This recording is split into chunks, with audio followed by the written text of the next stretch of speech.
నమస్తే, నేను Priya. Welcome to focus. ఆషాఢ మాసం వచ్చిందంటే భాగ్యనగరం కళకళ్లాడుతుంది. పసుపు, కుంకుమలు, వేపాకు తోరణాలతో ప్రతి ఇంటి గుమ్మం శోభాయమానంగా కనిపిస్తుంది. ఇక శివసత్తుల ఆటలు, పోతురాజుల విన్యాసాలు ఆకట్టుకుంటాయి. తీన్మార్ దరువులతో నగరం మార్మోగుతుంది. పలహార బళ్ల ఊరేగింపులు కనువిందు చేస్తే రాబోయే రోజులు ఎలా ఉంటాయో చెప్పే భవిష్యవాణులు అబ్బురపరుస్తాయి. తెలంగాణ రాష్ట్ర పండుగ బోనాలపై ఎన్టీవీ స్పెషల్ ఫోకస్. బోనాల పండుగకు భాగ్యనగరం ముస్తాబైంది. అంగరంగ వైభవంగా ఉత్సవాలను జరుపుకునేందుకు గల్లీ గల్లీ సిద్ధమైంది. ఆషాఢమాసం వచ్చిందంటే చాలు భాగ్యనగరం బోనాల పండుగకు ముస్తాబవుతుంది. పసుపు కుంకుమల సౌభాగ్యనగరం డప్పు దరువులతో సందడిగా మారుతుంది. జాజులద్దుకున్న వాకిళ్లు, పసుపు రాసుకున్న ఆడపడుచులు, వేపాకు కొమ్మలతో నిండిన గుమ్మాలు కనువిందు చేస్తాయి. అమ్మలను గన్న అమ్మకు తోడబుట్టిన పోతరాజుల ఉగ్రరూపాలు, శివసత్తుల విన్యాసాలతో భాగ్యనగరం మురిపిస్తుంది. గోల్కొండ కోటపైన ఉన్న అమ్మవారితో ఈ బోనాల పండుగ మొదలవుతుంది. అక్కడి నుంచి బల్కంపేట, ఉజ్జయిని మహంకాళి అమ్మవారి దేవాలయంలో బోనాల ఉత్సవాలు, ఆ తర్వాత లాల్ దర్వాజా బోనాలు. ఈ నెల మొత్తం అంతా కూడా ఆషాఢమాసం మొదలైన మొదటి ఆదివారం నుంచి చివరి వరకు కూడా 4 వారాల పాటు ఎంతో ఘనంగా రాష్ట్ర వ్యాప్తంగా ఈ బోనాల పండుగను నిర్వహిస్తారు. ఈ బోనాల పండుగకి రాష్ట్ర ప్రభుత్వం అన్ని ఏర్పాట్లు చేస్తుంది. ఇప్పటికే రాష్ట్ర వ్యాప్తంగా ఉన్న అమ్మవార్ల దేవాలయాలకు కూడా చెక్స్ ఇవ్వటము, వాటిని పూర్తిగా మళ్ళీ డిజైన్ చేయటము, కలర్స్ కానీ ప్రతి ఒక్కటి కూడా ఇటు రాష్ట్ర ప్రభుత్వం అన్ని ఏర్పాటు చేస్తుంది. ఎండోన్మెంట్ డిపార్ట్మెంట్తో పాటు పోలీస్ విభాగం, అట్లాగే వివిధ విభాగాల సమన్వయంతో ఈ బోనాల ఉత్సవాలు చేయడానికి అన్ని ఏర్పాట్లు చేస్తున్నారు. ఉజ్జయిని మహంకాళి దేవాలయంలో ఉన్నాము. కొన్ని శతాబ్దాల చరిత్ర కలిగిన ఈ ఉజ్జయిని మహంకాళి అమ్మవారిని దర్శించుకోవడానికి లక్షలాదిగా ఇక్కడికి భక్తులు చేరుకుంటారు. వచ్చే నెల 13వ తేదీన జరిగే ఈ ఉత్సవాలకు సంబంధించి ఇప్పటికే అన్ని ఏర్పాట్లు చేస్తున్నట్టుగా ఇటు మంత్రి రివ్యూ కూడా చేయడం జరిగింది. అధికారులతోని పూర్తి స్థాయిలో అన్ని విభాగాల సమన్వయంతో ఈ బోనాల ఉత్సవాలు చేసేందుకు తాము సన్నద్ధంగా ఉన్నాము అని చెప్పి మంత్రి స్పష్టం చేశారు. గోల్కొండ కోటపై వెలిసిన జగదాంబిక అమ్మవారికి అక్కచెల్లెళ్లైన మహంకాళి, ఎల్లమ్మ, పోచమ్మ తదితర 7 అక్కచెల్లెళ్లకు బోనాలు సమర్పిస్తారు. తొలి బోనం గోల్కొండ కోటలోని జగదాంబిక మహంకాళి అమ్మవారికి ఎక్కించడంతో తెలంగాణ వ్యాప్తంగా బోనాల సంబరాలు ప్రారంభమవుతాయి. ఆషాఢమాసంలో వచ్చే తొలి మంగళవారం బల్కంపేట ఎల్లమ్మకు కళ్యాణం జరుగుతుంది. తర్వాత వచ్చే ఆదివారం అమ్మవారికి బోనం సమర్పిస్తారు. తర్వాత లష్కర్ బోనం జరుగుతుంది. అంటే సికింద్రాబాద్లోని ఉజ్జయిని మహంకాళి అమ్మవారికి బోనం ఎక్కిస్తారు. అనంతరం లాల్ దర్వాజా సింహవాహిని అమ్మవారికి బోనం సమర్పిస్తారు. అటు తర్వాత తెలంగాణ వ్యాప్తంగా పల్లె పల్లెల్లో కొలువైన గ్రామదేవతలకు బోనాలు సమర్పిస్తారు భక్తులు. ఆషాఢమాసం వచ్చే తొలి గురువారం లేదా ఆదివారం నుంచే బోనాల సందడి మొదలవుతుంది. అంటే ఇవాటి నుంచే బోనాల వేడుకలు ప్రారంభం కానున్నాయి. గోల్కొండ కోటలో తొలి బోనం సమర్పించనున్నారు. బోనాల పండుగకు అవసరమైన అన్ని ఏర్పాట్లను చేసింది ప్రభుత్వం. అలాగే ఏర్పాట్లను మంత్రి పొన్నం ప్రభాకర్ సమీక్షించారు. గోల్కొండ తొలి బోనంతో ప్రారంభమై 1న బల్కంపేట కళ్యాణము, 13న ఉజ్జయిని మహంకాళి బోనము, 14 నాడు భవిష్యవాణి, 20 తారీఖు లాల్ దర్వాజా బోనాలతో ఈ నెల రోజుల పాటు హైదరాబాద్లో జరిగే ఆషాఢమాస బోనాలకు ప్రభుత్వం తరఫున గౌరవ రేవంత్ రెడ్డి కాంగ్రెస్ ప్రభుత్వ హయాంలో అన్ని రకాల ఏర్పాట్లు చేస్తూ ఉన్నాం. దేవాదాయ శాఖ, రెవెన్యూ, పోలీస్ అందరూ కూడా అన్ని రకాల ఏర్పాట్లు చేస్తూ ఉన్నాం. ఈ సందర్భంలో హైదరాబాద్ ప్రజలు ఆతిథ్యానికి మారుపేరు మెహమానీ నవాజీ మే హైదరాబాద్ కా లోగ్ కభీ కమీ నహీ హై. సో ఇతర ప్రాంతాల నుంచి వచ్చేటువంటి భక్తులకు, ప్రజలకు హైదరాబాద్ ప్రజలు ఆతిథ్యం ఇచ్చి ఈ పండుగ ఘనంగా వేడుకగా జరిగేలా చూడాలని సందర్భంగా కోరుతా ఉన్నాం. గోల్కొండ కోటలో ఆషాఢమాసం మొత్తం బోనాల సమర్పణ కొనసాగుతుంది. అమ్మవారికి ఇష్టమైన రోజులుగా చెప్పే ఆది గురువారాల్లో భక్తులు బోనాలను సమర్పిస్తూ ఉంటారు. ఇక్కడ అమ్మవారికి మొత్తం 9 పూజలు చేస్తారు. ఆది గురువారాలు కలిపి 9 వారాల పాటు బోనాల సమర్పణ కొనసాగుతుంది. తెలంగాణ వ్యాప్తంగా జరిగే బోనాల వేడుకల్లో ఒక్కో ప్రాంతంలో ఒక్కో విశిష్టత ఉంటుంది. అయితే హైదరాబాద్లో గోల్కొండ, బల్కంపేట, లష్కర్, లాల్ దర్వాజా బోనాలు ముఖ్యమైనవి. గోల్కొండ కోటలో శతాబ్దాలుగా బోనాల వేడుకలు జరుగుతున్నాయి. గోల్కొండ కోటలోని జగదాంబిక మహంకాళి అమ్మవారు స్వయంభూగా చెబుతారు. కాకతీయ ప్రభువుల కాలంలో కొందరు భక్తులకు అమ్మవారు కలలో కనిపించి గొల్లవారి కొండపై తాను వెలిశానని, గుడి కట్టించాలని చెప్పారట. దీంతో కోటపై గుడిని కట్టించాలనే కథ ప్రచారంలో ఉంది. ఆ తర్వాత మూసీ నది వరదలతో పాటు వ్యాధులతో పిల్లలు, పశువులు చనిపోతుండటంతో మరోసారి అమ్మవారు భక్తులకు కలలో కనిపించారని చెబుతారు. ఈసారి తనకు తొలి బోనం ఇవ్వాలని అమ్మవారు కోరినట్లు తెలుస్తుంది. అప్పట్నుంచి గోల్కొండ కోటలోని జగదాంబిక అమ్మకు తొలి బోనం సమర్పిస్తున్నారు. బోనాల పండుగను ప్రతిష్టాత్మకంగా నిర్వహిస్తోంది ప్రభుత్వం. గోల్కొండ జగదాంబిక అమ్మవారికి బోనం సమర్పణతో ప్రారంభమయ్యే కార్యక్రమం తిరిగి అమ్మవారికి బోనం ఎక్కించడంతో ముగుస్తుంది. ఏర్పాట్లను స్వయంగా సమీక్షించారు మంత్రి పొన్నం. తెలంగాణ వ్యాప్తంగా ఆషాఢం బోనాలు జరుగుతాయి. కానీ భాగ్యనగరం నుంచే ప్రారంభమవుతాయి. వరుసగా 4 ఆదివారాల్లో 4 ప్రధాన ఆలయాల్లో అమ్మవార్లకు బోనాలు సమర్పిస్తారు. దీంతో తెలంగాణ నలుమూలల నుంచి భక్తులతో ఈ ఆలయాలు కిక్కిరిసిపోతాయి. 4 ప్రధాన ఆలయాలైన జగదాంబిక మహంకాళి, బల్కంపేట రేణుకా ఎల్లమ్మ, ఉజ్జయిని మహంకాళి, లాల్ దర్వాజా సింహవాహినికి తొలి రోజు ప్రభుత్వం తరఫున పట్టు వస్త్రాలను సమర్పించనున్నారు. ఈ కార్యక్రమంలో దేవాదాయ శాఖ మంత్రితో పాటు అధికారులు పాల్గొంటారు. తొలి బోనం గోల్కొండ జగదాంబిక అమ్మవారికి సమర్పిస్తే రెండో బోనం బల్కంపేట ఎల్లమ్మకు ఎక్కిస్తారు. ఆషాఢమాసంలో వచ్చే తొలి మంగళవారం ఎల్లమ్మకు కళ్యాణం జరుగుతుంది. 13వ తారీఖు రోజు ఉదయం 4 గంటలకి హారతి కార్యక్రమంతో బోనాల ఉత్సవం కార్యక్రమం మొదలవుతుంది. ఆ రోజు లక్షల సంఖ్యలో భక్తులు రావడం జరుగుతుంది. అదేవిధంగా 14వ తారీఖు ఉదయం 8 గంటలకి రంగం కార్యక్రమం జరుగుతుంది.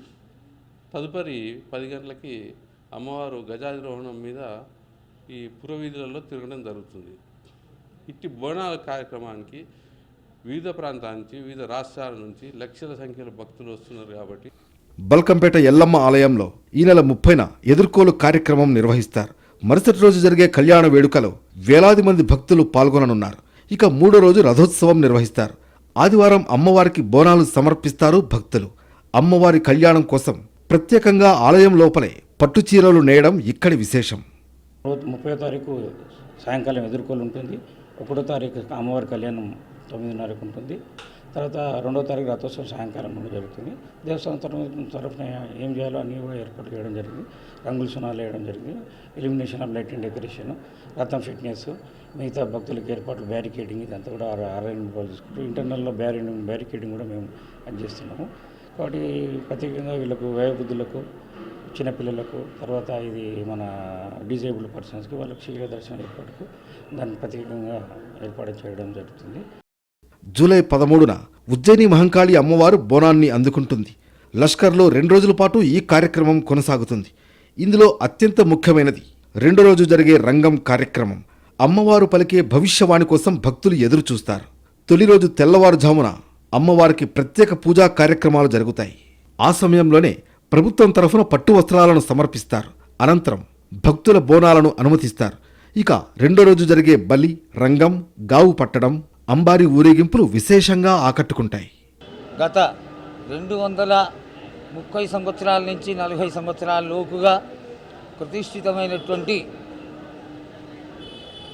ఈ యొక్క మహాకాళి అమ్మవారికి అత్యంత విశేషమైనటువంటి ఆషాఢ జాతర విశ్వావసు నామ సంవత్సరంలో అమ్మవారు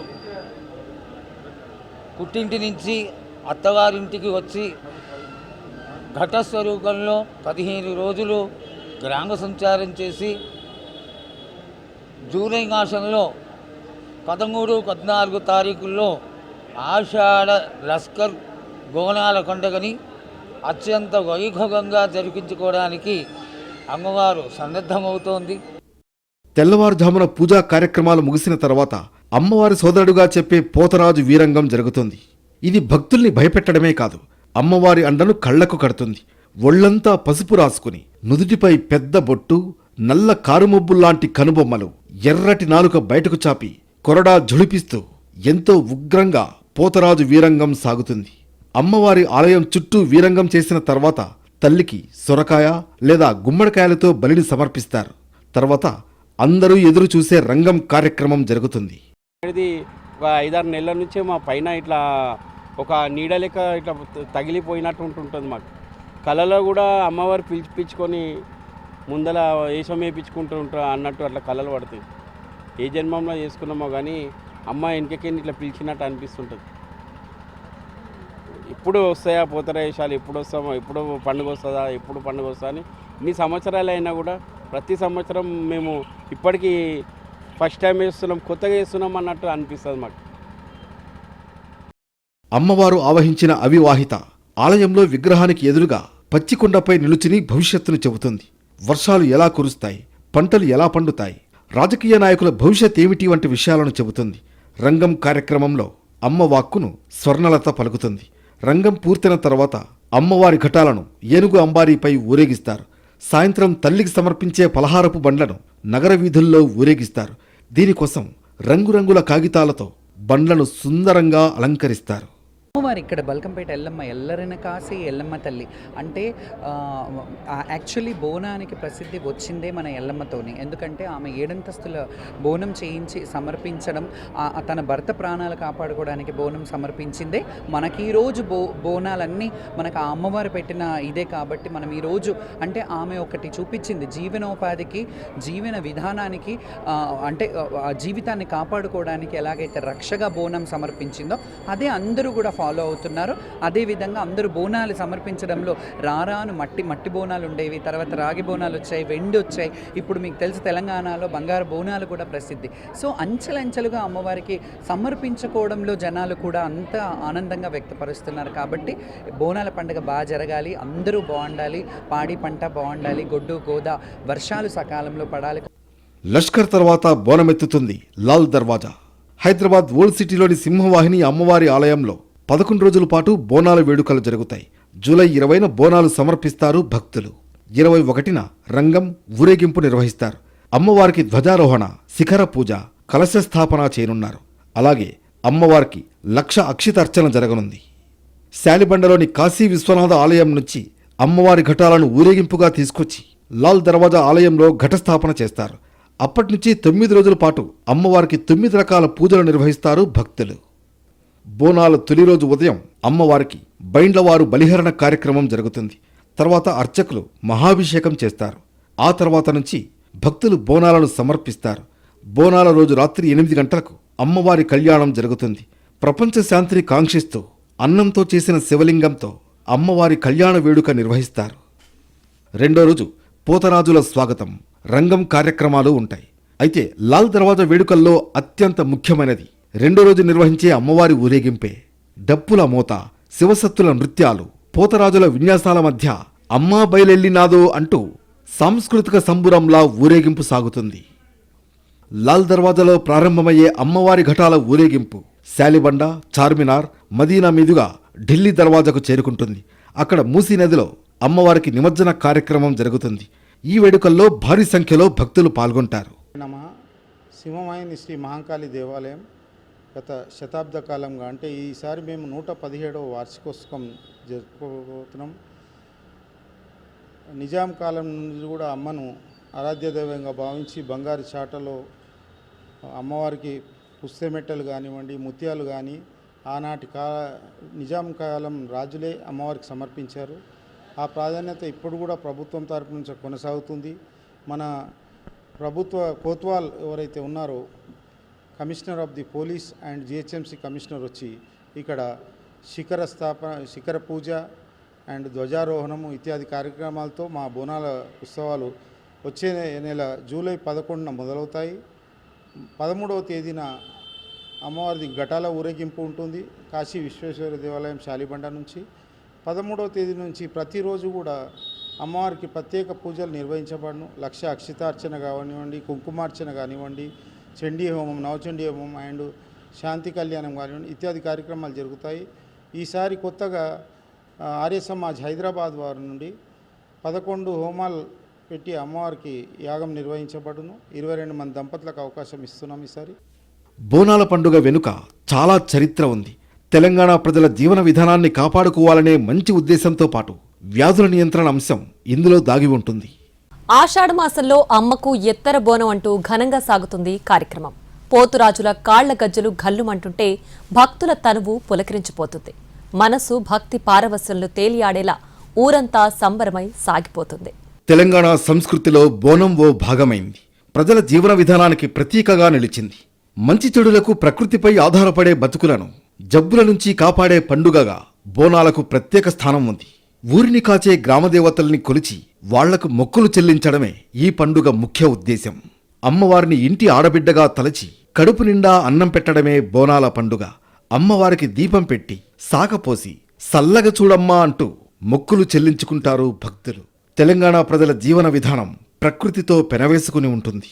అందుకే బతుకమ్మ, బోనాల పండుగలకు ఎంతో ప్రాముఖ్యత ఉంటుంది. ఆషాఢమాసంలో తెలంగాణ వ్యాప్తంగా బోనాలు ఒకెత్తైతే భాగ్యనగరంలో జరిగే బోనాలు మరో ఎత్తు. వృత్తి వ్యాపారాల కోసం ఇతర ప్రాంతాలకు వెళ్లి స్థిరపడిన వాళ్లు కూడా బోనాలకు హైదరాబాద్కు వచ్చి అమ్మవారికి మొక్కులు తీర్చుకుంటారు. అలాగే బోనాల సంబరాలను చూసేందుకు భాగ్యనగరికి వచ్చేవాళ్లు కూడా పెద్ద సంఖ్యలోనే ఉంటారు. గోల్కొండ మొదలు లష్కర్, లాల్ దర్వాజాల్లో జరిగే బోనాలు కన్నుల పండుగగా సాగుతాయి.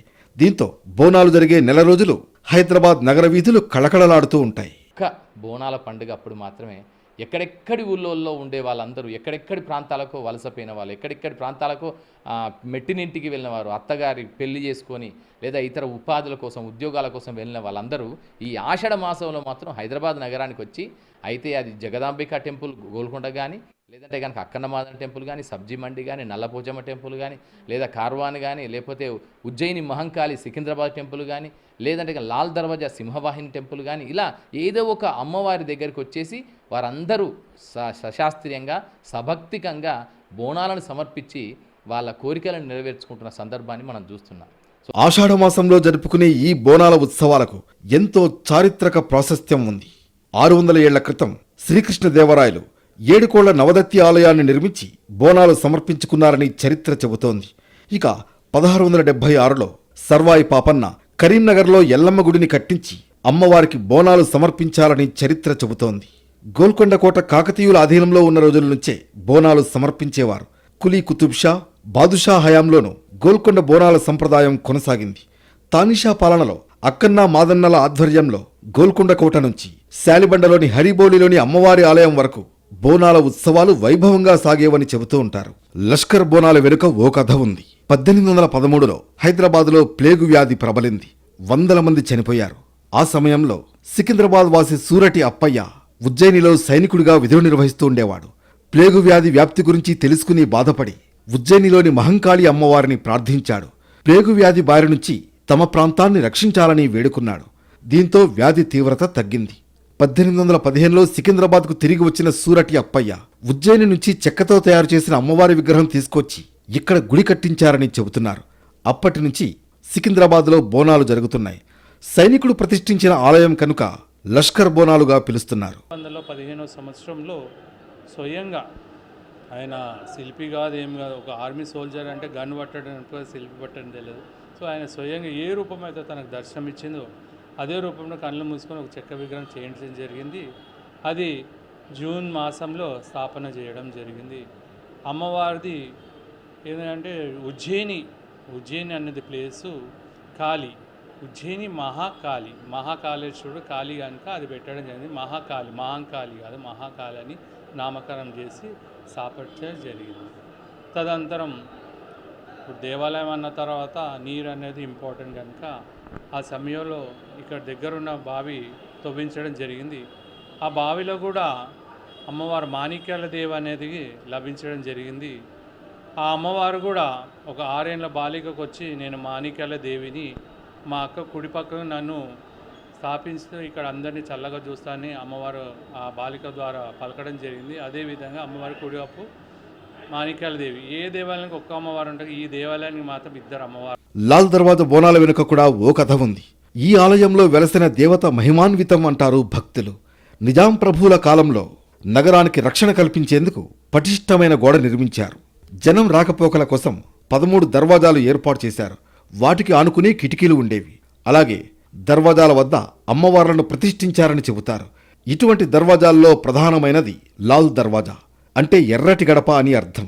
ఈ దర్వాజాకు భక్తులు జాజులు రాసి పూజలు చేసేవారని, అందువల్లే లాల్ దర్వాజా అనే పేరు వచ్చిందని తెలుస్తోంది. 1908లో మూసీ ఉప్పొంగి హైదరాబాద్ నగరాన్ని ముంచెత్తింది. దీంతో మహారాజా కిషన్ ప్రసాద్ సూచనల మేరకు హైదరాబాద్ను పాలిస్తున్న మీర్ మహబూబ్ అలీ ఖాన్ లాల్ అమ్మవారికి పూజలు చేసి బంగారు చాటలో పసుపు, కుంకుమ, ముత్యాలు సమర్పించారని చెబుతారు. ఆ తర్వాతే వరదలు తగ్గాయని ప్రతీతి. అలా అప్పటి నుంచి లాల్ దర్వాజాలోని శ్రీ సింహవాహిని మహంకాళి అమ్మవారికి ఆషాఢ మాసంలో ఆఖరి ఆదివారం బోనాలు సమర్పించడం ప్రారంభమైంది. 2008లో ఈ ప్రాంతంలో వరదలు వచ్చేసాయి అన్నమాట. మొత్తం హైదరాబాద్ నగరం అంతా వరదలు వచ్చేసి ఈ ప్రాంతం ఎంత అతలాకుతలం అయిపోయింది. అప్పుడు ఆ నిజాం పరిపాలనలో అప్పుడు మనం ఉన్నాం. ఆ అప్పుడు నిజాం పరిపాలనలో ప్రధానమంత్రిగా రాజా కిషన్ ప్రసాద్ గారు ఉండేవారు. ఆయన నిజాం రాజుకు చెప్పారనమాట, ఈ అమ్మవారి కోపం వచ్చినట్టయితే ఇట్లాంటి విపత్తులు సంభవిస్తాయని. సో ఆయన ఆ నిజాం ప్రభువు హైందవ మత విశ్వాసాలతో ఏకీభవించి ఈ ప్రాంతానికి విచ్చేసి బంగారు చాటులు, పసుపు ముత్యాలు, మేలిని గాజులు, పసుపు ముత్యాలన్నీ సమర్పించినప్పుడు తక్షణమే వరద నీరు తగ్గిపోయి ఈ ప్రాంతం అంతా ఉపశమనం చెందిందనమాట. ఆ నమ్మకంతో దిగ్నోకృతిగా ఇంకా ఎంతో అప్పటి సంధి లక్షలాది సంఖ్యలో అమ్మవారి భక్తులు ఈ అమ్మవారికి పాత్రకు కృషికి మన పూజలు చేయడం స్టార్ట్ చేసినారనమాట. ఆ విధంగా ఈ ఆలయ చరిత్ర చెప్తున్నారు. నిజానికి బోనం అంటే భోజనం అని అర్థం. ఆషాఢమాసంలో కొత్తగా పెళ్లైన ఆడపిల్లలు పుట్టింటికి రావడం ఆనవాయితీ. తెలంగాణ ప్రజలు తమ గ్రామదేవతలను ఇంటి ఆడపడుచులుగా భావిస్తూ ఆషాఢమాసంలో అమ్మను పుట్టింటికి తీసుకొచ్చినట్లు ఘటాల ఊరేగింపు చేస్తారు. అలా పుట్టింటికి వచ్చిన ఆడపడుచుకు సంతృప్తిగా ప్రసాదం వండి పెట్టడాన్నే బోనం అంటారు. పసుపు కుంకుమలతో అందంగా అలంకరించిన మట్టికుండ లేదా ఇత్తడి, రాగి పాత్రల్లో అమ్మకు బోనం సమర్పిస్తారు. అమ్మ కోసం వండిన ప్రసాదాన్ని కుండలో ఉంచి ఆపైన వేప కొమ్మలతో అలంకరిస్తారు. ఆపైన మరో కుండలో కల్లు, బెల్లం పానకం, పసుపు నీళ్లను సాకగా ఉంచుతారు. దానిపైన గండ దీపాలను వెలిగించి పసుపు కుంకుమలతో అలంకరించిన ఆ బోనాలను తలపై పెట్టుకుని అమ్మకు నిష్ఠతో సమర్పిస్తారు. గండదీపం వెలుగుతుండగానే అమ్మవారికి నైవేద్యం ఇవ్వాలనే నియమం పాటిస్తారు. సాకపోసి ఓ కంట కనిపెట్టి ఉండమ్మా అని మొక్కుతూ ఉంటారు భక్తులు. బోనాన్ని తలపై ఎత్తుకుని వచ్చే ఆడపడుచు ఒంటిపైకి అమ్మ వస్తుందని భక్తులు నమ్ముతారు. అందుకే బోనం తలపైకి ఎత్తుకున్న ఆడపిల్ల కాళ్లు కడిగి అమ్మను శాంతపరచడం ఆనవాయితీగా మారింది. వీటితో పాటు ఇంట్లోని పిల్ల పాపాలు చల్లగా ఉండాలని మొక్కుతూ అమ్మకు రంగురంగుల కాగితాలతో అలంకరించిన తొట్టెలను సమర్పిస్తూ ఉంటారు భక్తులు. నిజానికి బోనాల పండుగలో ఎంతో శాస్త్రీయత దాగి ఉంది. సాధారణంగా ఆషాఢమాసంలో వేడుకలు తక్కువగానే ఉంటాయి. ఈ నెలలో శుభకార్యాలు చేయరు. ఆషాఢంలో వర్షాలు కురుస్తాయి కనుక భూమిలోని క్రిమికీటకాలు, వ్యాధికారకాలు వృద్ధి చెందుతాయి. ఫలితంగా వ్యాధులు ప్రబలే ప్రమాదం ఉంది. అయితే బోనాల కార్యక్రమంలో వినియోగించే ప్రతి వస్తువు, చేసే ప్రతి పూజ అంటువ్యాధులను దరిచేరనియ్యదు. పసుపు, వేపాకులు యాంటీబయాటిక్స్గా పనిచేస్తాయి. అంటువ్యాధులను నియంత్రించడంలో కీలక పాత్ర పోషిస్తాయి. గొంతుకు గంధం, కాళ్లకు గడపలకు పసుపు రాయడం, గుమ్మాలకు వేపాకులు కట్టడం వల్ల వ్యాధులు దరిచేరవు. ఇక కులమతాలకు అతీతంగా అందరూ కలిసి జరుపుకునే ఈ పండుగ ప్రజలను ఏకతాటిపైకి తీసుకురావడంలోనూ కీలక పాత్ర పోషిస్తుంది. బోనాల జాతర తెలంగాణ ప్రజల జీవన విధానానికి చాలా దగ్గరగా ఉంటుంది. వేప చెట్లకు పూజలు చేయడం, గ్రామదేవతలను కొలిచి ఊరిని కాపాడమనడం ఇందులో భాగమే.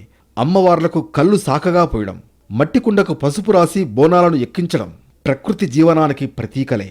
అంతేకాదు, దేశంలో ఒక్క తెలంగాణలోనే బోనాల జాతరలు జరుగుతాయి. మహిళలకు ప్రాధాన్యత ఇస్తూ చేసే వేడుకల్లో అతిపెద్దది ఈ బోనాలు పండుగ. అందుకే ఈ పండుగను చూసేందుకు దేశ విదేశాల నుంచి సైతం వేలాది మంది తరలివస్తూ ఉంటారు.